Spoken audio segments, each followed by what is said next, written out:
Ya. Anda kembali di Apa Kabar Indonesia Pagi. Saya mau menyambung pertanyaannya Bayu ya Pak Anwar. Kalau melihat kan sekarang masyarakat kayaknya jadi agak takut begitu untuk memberikan dananya untuk bantuan kemanusiaan. Ini sebagai umat harus seperti apa sih Pak Anwar? Jangan sampai masalah ini membuat kita semua jadi enggan begitu untuk memberikan bantuan sosial, kemudian juga zakat dan juga infak dan juga sedekah. Karena kan di dalam ACT ini kan ternyata juga ada lembaga global zakat ya Pak ya, yang dikabarkan juga menghimpun zakat, infak dan juga sedekah masyarakat ini. Ya, tadi yang seperti dikatakan oleh Pak Endra ya, salah satunya itu adalah transparansi ya, harus ada transparansi dan termasuk transparansi mengenai masalah gaji mereka. Ini kan yang dipersoalkan di ACT ini kan ada dua nih, Ya. penyalahgunaan uang. Yang kedua apa? Operasional dan gaji. Gaji daripada pimpinannya sangat besar gitu kan ya. Nah, sebagai contoh nih, saya ini pimpinan di 2 ormas. Tahu enggak gaji saya berapa? Berapa tuh Pak? Saya beritahu ya. Untuk membayar gaji sopir saya enggak bisa. Untuk membayar gaji sopir saya saja nggak bisa. Jadi tidak sampai lah angka 250 juta seperti kalau gaji... 250 juta saya rasa ya saya belilah Ferrari lah pakai mobil.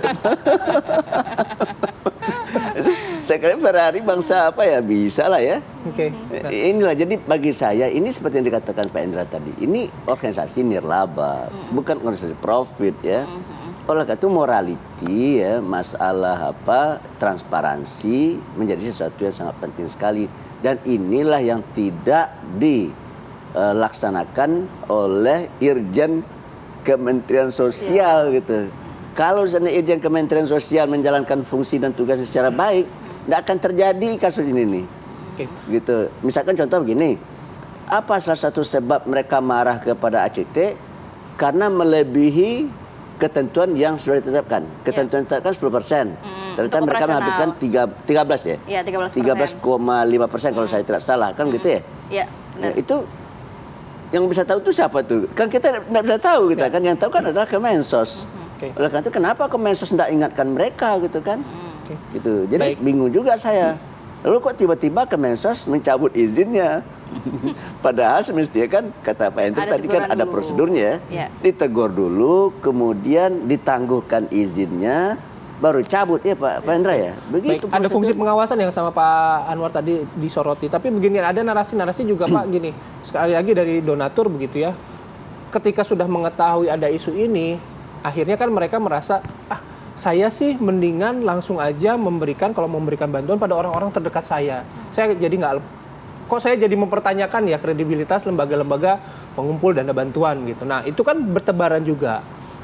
Itu sebuah yang bijak apa tidak, Pak Anwar? Itu yang Bapak sampaikan itulah dipraktekkan oleh sahabat-sahabat. Zakat, kalau zakat ya, zakat itu dibagi di tempat di mana dia dipungut. Kalau kita pungut di Kuningan ini, kita bagi di sini, gitu. Kalau berlebih dilepas ke ke daerah lain. Oleh karena itu di zaman Khalifah Umar bin Khattab, gubernur di Irak membawa sisa harta zakat yang sudah selesai dia bagi. Apa ini kata Umar? Ini adalah lebihnya ya dari yang sudah saya bagi. Kata Umar, bawa kembali ke Irak sana, cari lagi, gitu kan? Jadi harus terdekat. Dicari lagi yang akan berhak menerimanya kan? Nah, sisanya dia bawa lagi ke Madinah. Nah, kok masih sisa, bawa lagi, dibagi lagi gitu, dibuat lagi kan? Udah tidak dapat loh dia orang yang akan berhak menerima zakat ya. Lalu dia bawa lagi ke Madinah. Nah, kata Maruf, ini apa ini? Masih ada sisanya gitu. Kau bawa lagi. Saya tidak sanggup lagi, kamu aja yang bawa. Gitu.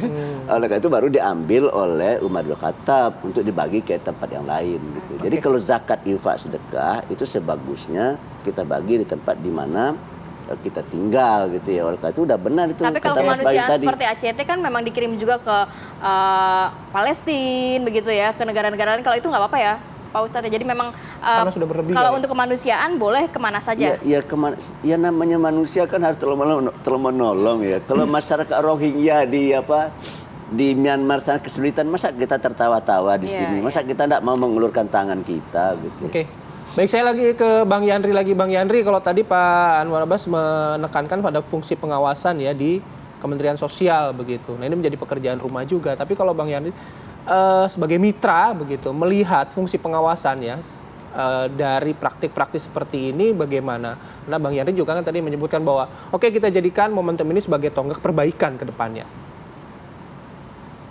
Ya, saya kira apa yang terjadi selama ini kita abai, istilah itu abai ya, negara abai, menganggap remeh-temeh dan tidak tahu banyak persoalan tentang filantropi ini, dan seolah tidak ada masalah gitu, tiba-tiba mengejutkan publik kan.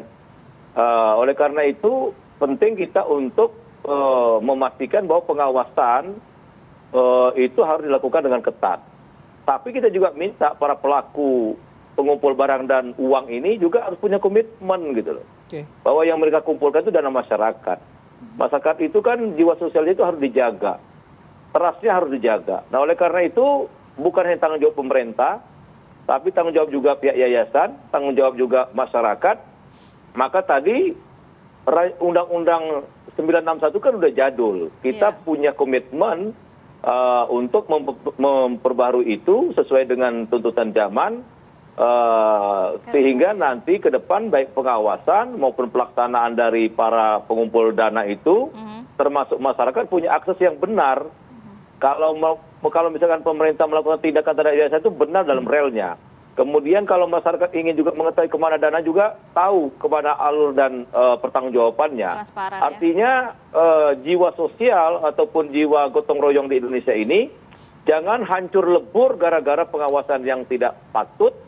Kemudian para pelaku yayasan ini aksi ambil untung, aji mumpung karena melihat begitu besarnya animo masyarakat untuk melakukan kerja-kerja sosial, menyumbangkan harta bendanya. Ini yang menurut saya harus dibenahi gitu. Jadi jangan sampai heboh ACT ini tapi ujungnya melempem sehingga tidak ada kontribusi kita untuk menjadikan jalan yang terbaik. Nah, kalau kita punya komitmen yang sama, saya meyakini sebuah persoalan yang menyangkut agenda sosial hari ini bisa kita perbaiki di segala lini sehingga jiwa-jiwa sosial masyarakat Indonesia itu bisa tersalurkan dengan baik, pengawasan berjalan dengan baik, dan pelaku yayasan juga melaksanakan amanah dengan baik. Bang. Bang, sedikit lagi. Bang, kalau misalnya kita lihat mungkin ini sedikit bergeser dikit konteksnya gitu ya. Kalau kita lihat kemarin ada kasus kasus legalisasi ganja medis begitu kan, akhirnya DPR saat itu berinisiatif akhirnya akan mengkaji. Nah, untuk soal ini apakah juga akan dilakukan hal yang sama? Artinya dalam waktu dekat juga akan segera mengkaji mungkin kita perbaikan undang-undang. Kita pulang dari haji, kita akan panggil Kemensos dan para pihak yang dianggap berkompeten, termasuk pihak yayasan untuk membuka tabir yang secara terang benderang. Nantinya rancangan undang-undang penggalangan dana juga akan dijalankan ya Bang ya? Bisa itu inisiatif DPR, bisa juga itu inisiatif pemerintah. Artinya dua cara ini bisa dilakukan, tentu dorongan publik atau pelaku-pelaku sosial sehingga seirama sejalan kita mempercepat atau mempunyai komitmen yang sama bahwa regulasi itu penting. Sehingga tindakan tidak liar, kemudian pelaku juga tidak liar dalam hal pengumpulan dana dan penyaluran dana. Terakhir ke Pak Hendra, dalam rancangan undang-undang penggalangan dana yang nantinya akan dilakukan atau dikerjakan oleh DPR begitu, apa poin yang paling penting sehingga kasus ini tidak akan terulang kembali? Saya pikir ada beberapa poin ya. Pertama itu undang-undang itu perlu mengatur tata cara pengumpulan dana dan barang dari masyarakat. Jadi tidak semua ormas itu harus diberikan izin, perlu diverifikasi dengan jelas. Yang kedua, aspek-aspek hukum di dalam undang-undang itu juga perlu diatur, sanksi pidananya. Jangan terlalu ringan, nanti orang tidak takut. Kemudian mekanisme dan tata cara. Saya lebih mengacu pada bagaimana aspek-aspek pengelolaan keuangan itu secara umum diterapkan juga dalam undang-undang ini, karena ini yang dihimpun ini dana dari masyarakat. Jadi transparansi, akuntabilitas, efisiensi, efektivitas itu perlu. Kalau ini dijaga, saya pikir tidak akan terjadi penyalahgunaan. Baik. Terima kasih Pak Hendra. Saya sedikit saja ya. Supaya akuntabilitasnya tinggi ya. angka 10% itu jangan dibuat tetap ya. So kalau angka 10% itu dibuat tetap, 10% dari 100 miliar berarti 10 miliar. Kalau dia bisa menghimpun dana misalkan 1 triliun berarti dia dapat uang 100 miliar.